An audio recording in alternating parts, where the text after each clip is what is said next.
Welcome to TAMIU Advancing Research and Curriculum. This series was recorded by TAMIU ARC's Supplemental Leader, Leslie Hernandez, as part of the Graduate Supplemental Instruction Program and uses references to coursework from classes guided in the year 2021.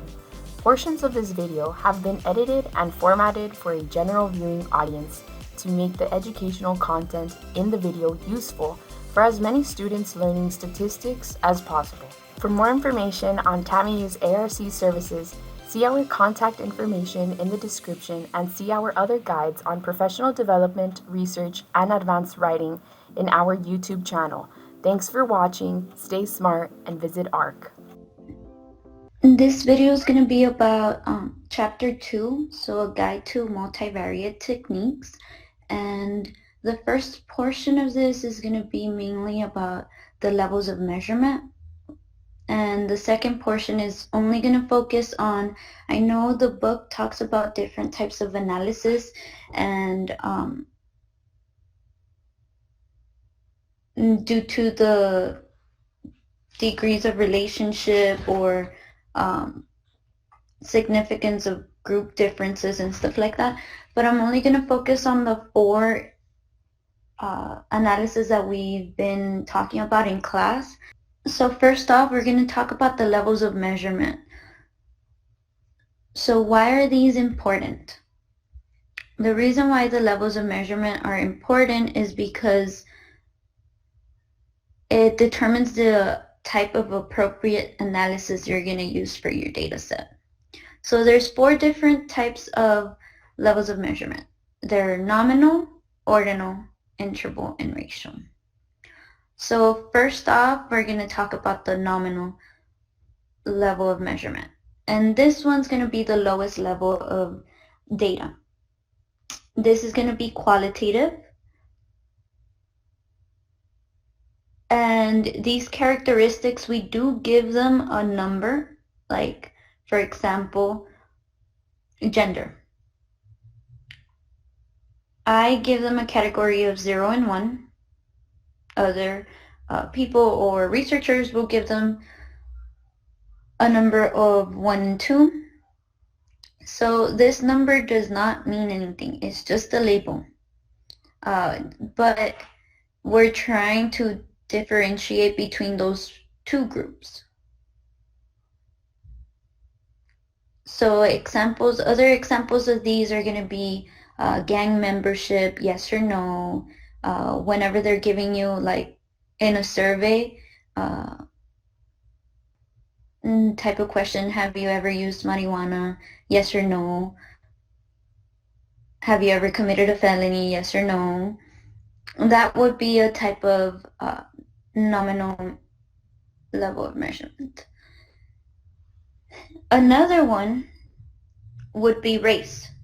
And in this case, we could have race or ethnicity. So it could be white, black, Hispanic, Asian, or other. And this one has 5 different categories, right? But in this case, the reason why it's nominal is because all the categories, they are differentiating between each one, but one is not better than the other one. We're just using them as a descriptor. But they're a label or identity or a name, but these numbers do not mean anything for them. Okay? Nominal data are going to be categories that are mutually exclusive and exhaustive. So there's not going to be a special order between them. You could only select one. So if you're trying to decide whether you're white or Hispanic, like there's only one option you could select. There's only one category for each case, and there must be a place for every case that arises. So we also said that we're adding the other one, just in case you don't identify with all of the ones already mentioned, you could select other. For the ordinal, So in this case, data can be ordered. And these, we're assigning them numbers, but we're assigning them numbers to reflect order. So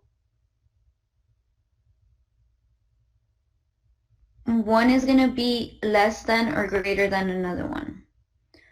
We can't decide how much.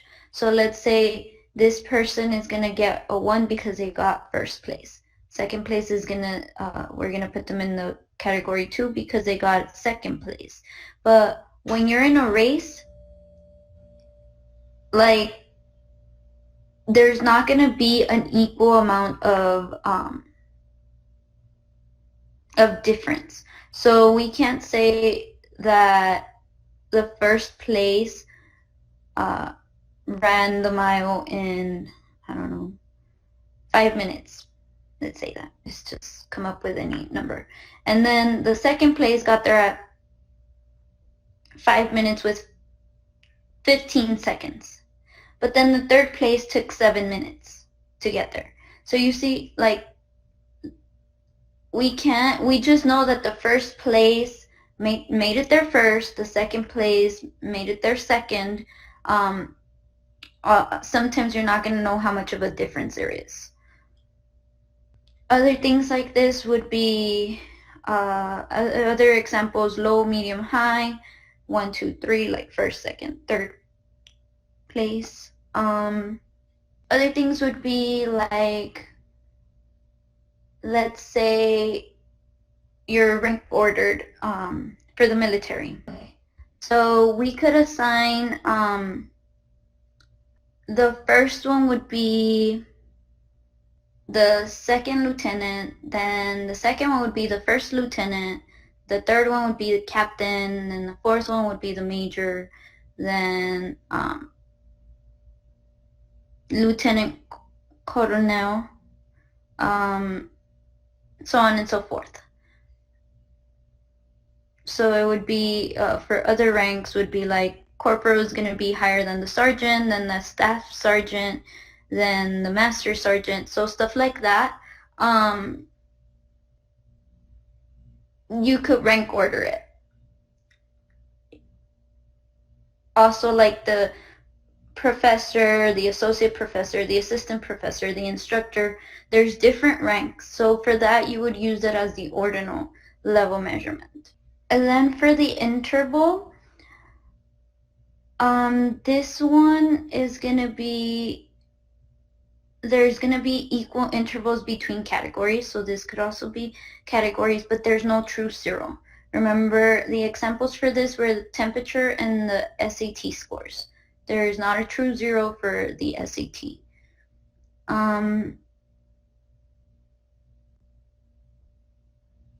Okay, so the difference between an ordinal and an interval one, there's actually equal differences between the categories in an interval level measurement data, but the interval is continuous or discrete, and the ordinal is always discrete. And this one, you could also rank order the data. So basically, it's just an add-on to the way that they go is that you're always starting off with nominal. That's the lowest one. Then it's ordinal. But the ordinal levels of measurement can always be changed to nominal. So you could always downgrade the level of measurement, but you can't upgrade it. So I can't change an interval level of measurement into a ratio level of measurement, if that makes sense. But I could change the interval to an ordinal, put different categories. And an ordinal, I could change it into a nominal. So instead of having different categories, instead I could just do a dichotomous variable, so a yes or no. I could change it to that. Okay, so then we're moving on to the ratio. And that one's the highest level of measurement. And it would be considered a ratio data if we have a true zero, and it includes things that can't be counted. So what I gave as an example before, it was like if someone were to ask you, how many dogs do you have? Someone can actually give or say that they don't have any dogs. So that would be a true zero.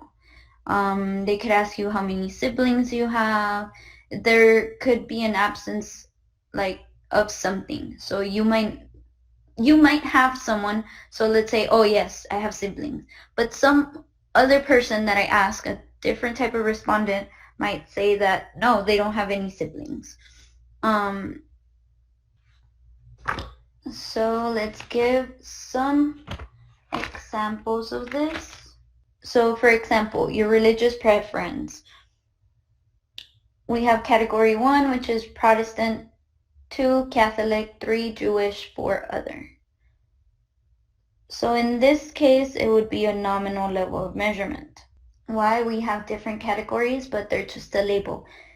Protestants are not higherly ranked than Catholics, or it doesn't mean that they're better than them. Your age. So this one, it would be dependent on how they ask them. So they could ask, how old are you? And if you could just select a number, like you could write down a number, that would be a ratio, right? But if they give you different categories, as in younger than 20, 20 to 29, 30 to 39, 40 to 49, 50 to 59, 60 to 69, then that would be an ordinal level of measure, because they're giving you different categories. And in this case, there is a difference between them. So one person is older than the other one in the different categories. Then also, what did they ask? It was student identification number is measured at the what level? So for this one, we came to the conclusion that it would be a nominal level of measurement. Why? Because it's just an identification number. It doesn't mean anything. You're just assigning a number to a person as a label. So remember, the highest level of measurement would be a ratio, which this one we could do is the number of people in your immediate family. That would be ratio. Okay. Another thing, I want to show you how to look into this in SPSS. Okay. So here we go. For SPSS, this is already like a data set that is one of the sample ones. So I already had it open. We go into variable view, and as you could see, measure is actually already selected for us. This is because the data set was collected by someone else or provided by someone else. But when you're selecting your own data, or when you're collecting your own data, you're gonna have to decide what type of variable you have, the width, the decimals, all of this, you're gonna design it by yourself. Some of them have defaults, but the level of measurement, you have to decide what it is. So for example, here, we have the type. And we have two different types, which are automobile and truck. They had it as an ordinal level data measurement. I would think this would be a nominal. So why would this be a nominal to me? Well, maybe they're trying to say that truck is better than an automobile.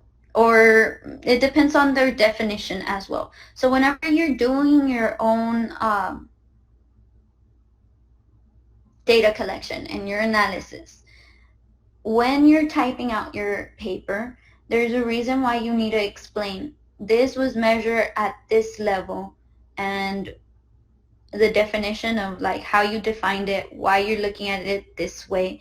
That way some people might not see it the same way you do. For example, we set the student identification number. For us, it was meaning if we started with 0 students, so the first student to show up, maybe they got the number 1 identification number. Well, some researchers, they don't start with a number 1. They'll just give out any random number, right? So it doesn't mean anything for them. Even if that's the first person to like show up, they give everyone different numbers. So it's not always gonna be like 1, 2, 3, 4. Like it could be any random number. So that's why you need to make sure that you're looking at your data set and actually understanding what they're saying, because you can't assume some things. So like, for example, here, what you would do is change it to a nominal, you have an ordinal, or you have a scale. And this one, okay, so SPSS, I know we talked about nominal, ordinal, interval, and ratio. SPSS groups interval and ratio data together into a scale. So whenever you have interval or ratio data, you would select the scale. Categorical data would be ordinal or nominal. And you need to select these because when you're doing an analysis, it's not going to run properly, or when you're trying to do the graphs, certain things, it's not going to let you run some of the analysis, and you get that little pop-up. Make sure to verify that the level of measurement is correct for the type of analysis you're trying to review or like to perform. So yes, so always go back here and change these. Okay, now that being said, whenever you're doing a type of analysis, so let's go into analyze descriptives. Let's just select frequencies. You could see that here. This would be a nominal. This would be a scale. This would be an ordinal. So they have the little drawings on the side. That way you don't have to come back here and look at it. It also has it in the data view. They have it up here.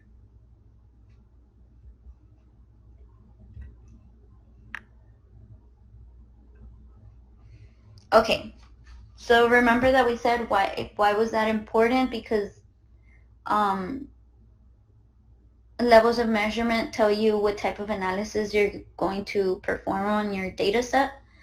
So this is what your book says. The primary factor that determines the statistical test students should use is the variable, most specifically the type or the scale variables, whether it's categorical, so qualitative or quantitative, and the level of measurement, and the number of independent or dependent variables that you have. So remember that I said that we're only gonna talk about the certain types of analysis that we went over that we're going over in class for your exam. So there's different types of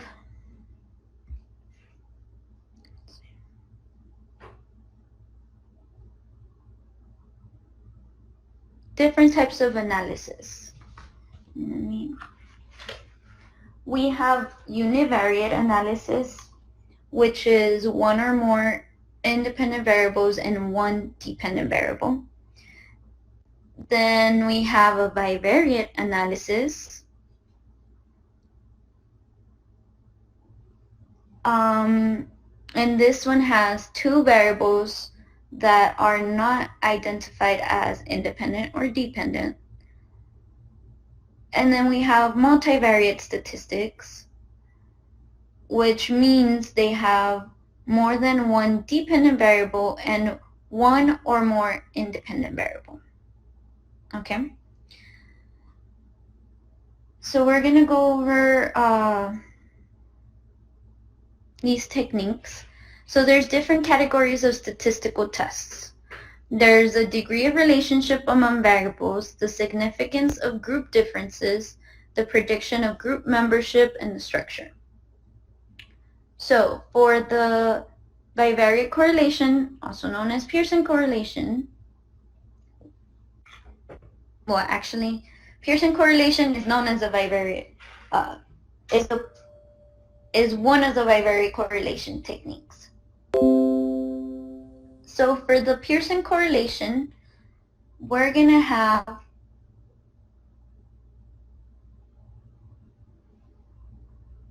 one independent quantitative variable, to remember, interval ratio, and one dependent quantitative variable, interval ratio again, for the dependent. And what you're trying to see in this is that if there's a relationship or a prediction. For the Pearson correlation, it would be if there's a relationship between those two variables. So an example of this would be, what is the relationship between SAT scores and college freshman GPAs? So GPAs would be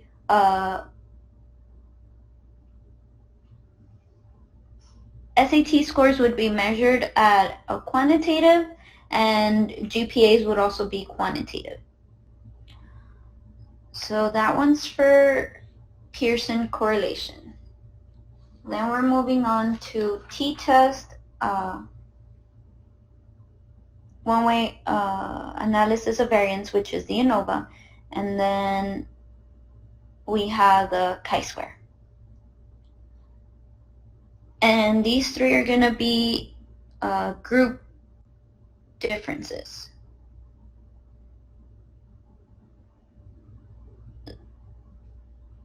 So the reason why, so the purpose of testing for the group differences is to see if there's a relationship or a causal relationship between the independent and the dependent variable. And for these, again, we're going to have different, usually for the independent variable, it's going to have categories. So it's going to be categorical data. And I'm going to show you where it changes. So for the t-test, that's the most basic statistical analysis to measure the group differences. And this usually analyzes significant differences between two group means. Only two. So what does this mean? There's going to be one independent variable that has two categories. And then we have one dependent variable that is quantitative. Remember, interval ratio. And what are we trying to see? Group differences. So do males and females have significantly different SAT scores? So males and females, gender is going to be the independent variable. And it has two categories, which are males and females. And SAT scores is a dependent variable, and it's going to be in a quantitative. It's going to be a number.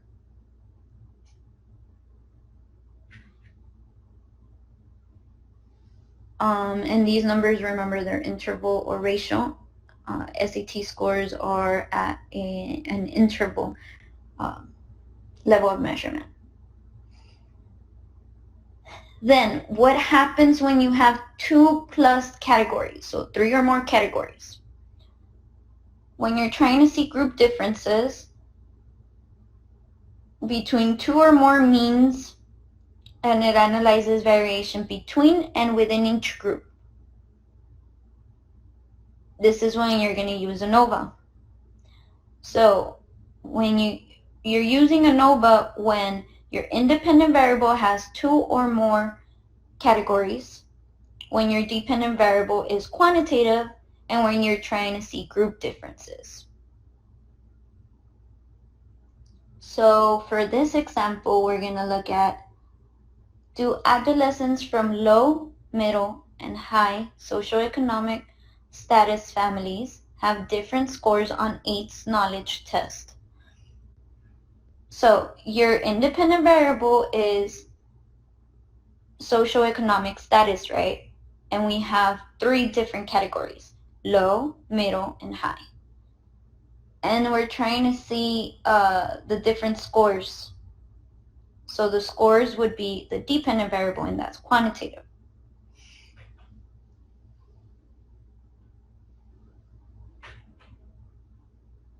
Okay, so when you're running the ANOVA, this is important. This is not going to tell you, it's just, the ANOVA just gives you if there's a difference between the groups. So it's just going to tell you, is it significant or not significant? This is why you have to run post hoc tests. That way you could see the differences between the groups. So the ANOVA tells you whether overall the data is significant or not. So if you're going to reject the null hypothesis, is there no relationship between these variables, or like there's no differences between the variables?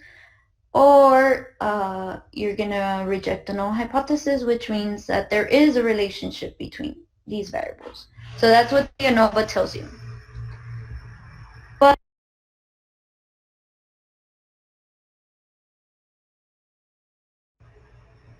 But the post hoc will give you the differences between each group. So that's why you have to add the post hocs into your analysis when you're doing an ANOVA. And lastly, we're moving on to the chi-square. So for your chi-square, both of your variables need to be categorical variables. So you're going to have one independent variable that is categorical and one dependent variable that is categorical. And you're going to have 2 or more categories for each variable. So for your independent variable, it's going to be 2 plus, and for your dependent variable, you could have 2 or more. So 2 plus. And you're also trying to see the group differences. You could also use those charts, like the tree chart or the other table chart, to be able to find the type of analysis you would be using for your data set. Okay.